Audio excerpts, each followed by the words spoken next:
community. This is Andy. And this is Sunny. And we're back again this week with a album exchange. The exchange this week, we let our subscribers pick the albums that we listen to. Mine was chosen by my paper. Mine was chosen by 6758 Passy, and the album is Dire Straits, Making Movies. And my album was chosen by Ole Rocker, and it's Blind Faith's self-titled album. Making Movies is the third studio album from Dire Straits. It came out in 1980. Originally in the UK it was released on Vertigo, and in the US it was released on Warner Brothers. This album went double platinum in the US and in the UK and spent 252 weeks on the top 100 UK chart. It was produced by Jimmy Levine, who also produced Patti Smith's Because of the Night, Bruce Springsteen's Born to Run, and Darkness on the Edge of Town.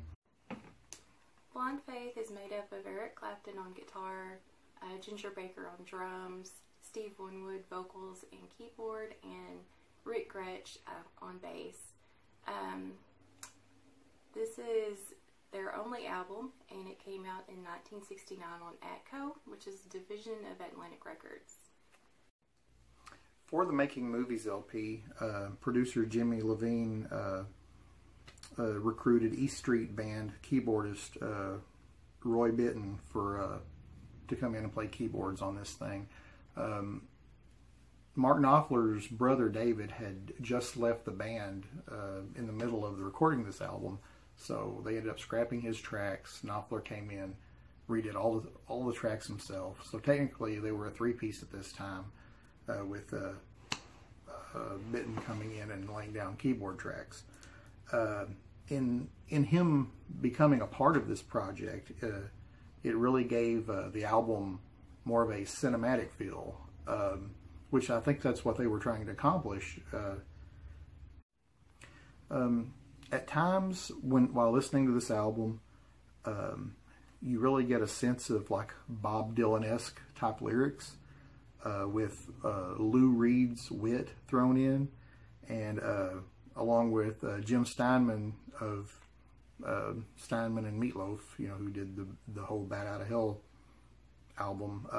His epic opus style of the way the songs flow together, like you're watching a movie as you're listening to this album.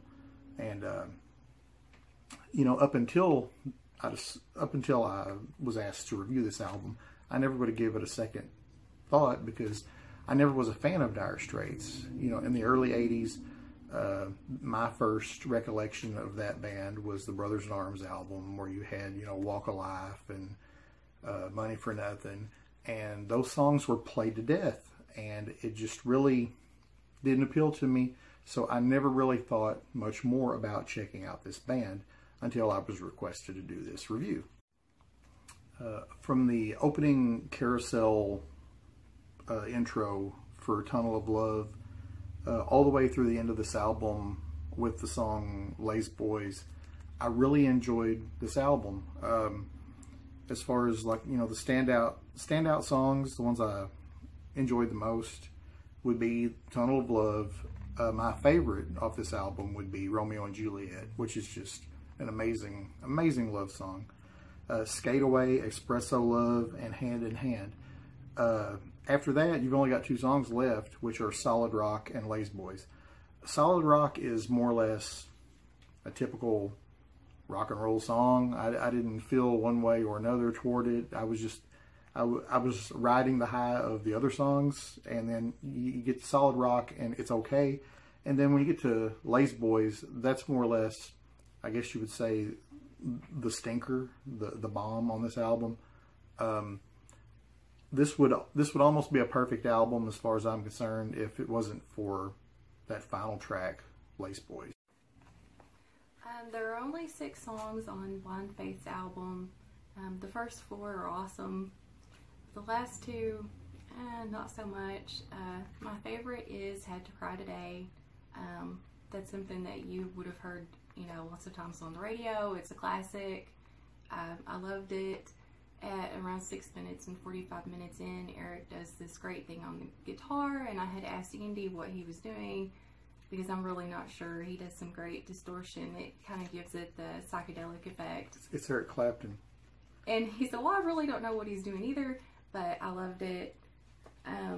My least favorite was Sea of Joy. The vocals ruined it for me. Why? How come? I just couldn't get hit. Is it the shakiness or the breakiness of his voice, or because he gets that raspy sound when he's trying to hit those high notes? It was irritating. Really? It made me cringe. Instrumentals were great. If he had just done a little bit better with the vocals, it would have been a great song as well. And then the last song, Do What You Like. Good song, but it's 15 minutes long. There's a lot of filler to make up for the fact that there's not very many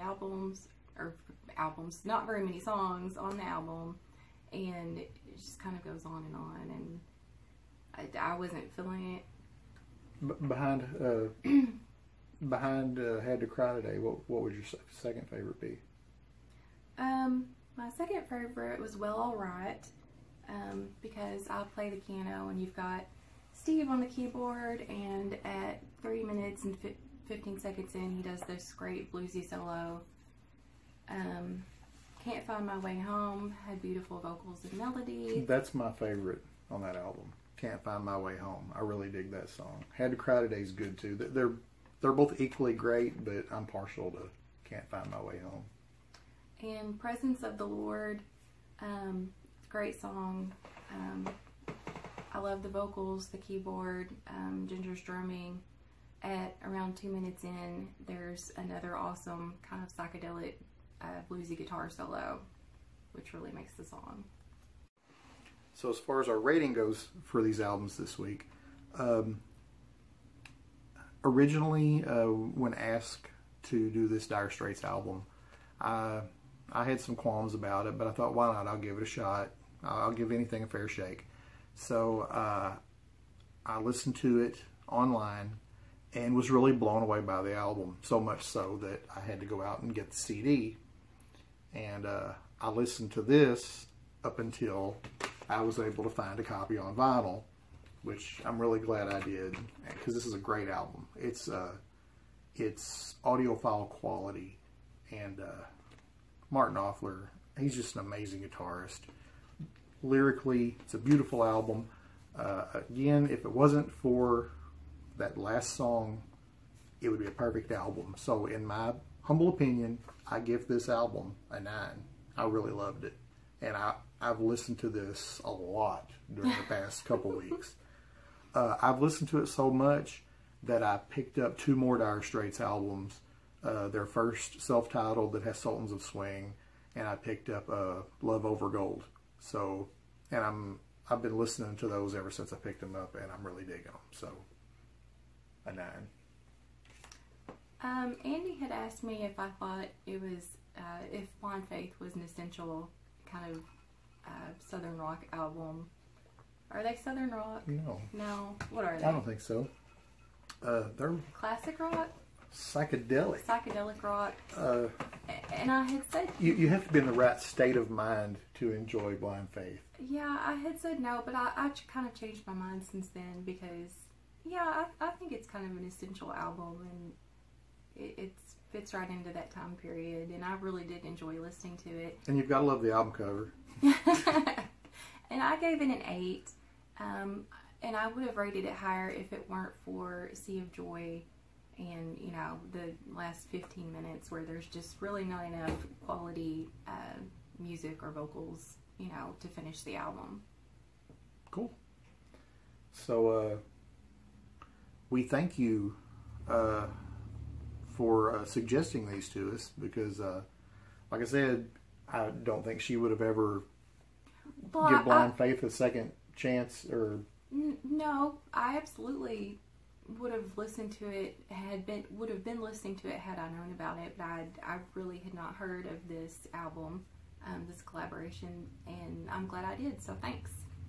I prefer Cream.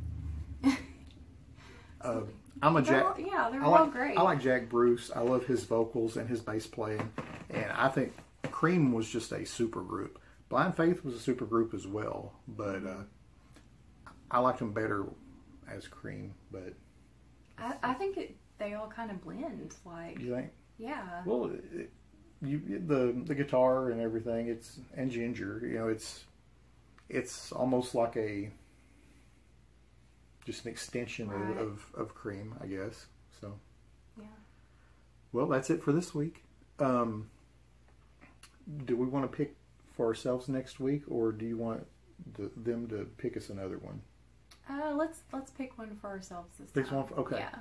So we're going to, over the course of the weekend, dig around, see if we can't find something for each other to give a listen, and we'll come back in 2 weeks and do another one of these. If you like seeing our reviews, give us some likes to let us know that you enjoy them. Please feel free to comment below. Thanks for watching. Thanks. We'll see you next time. Bye.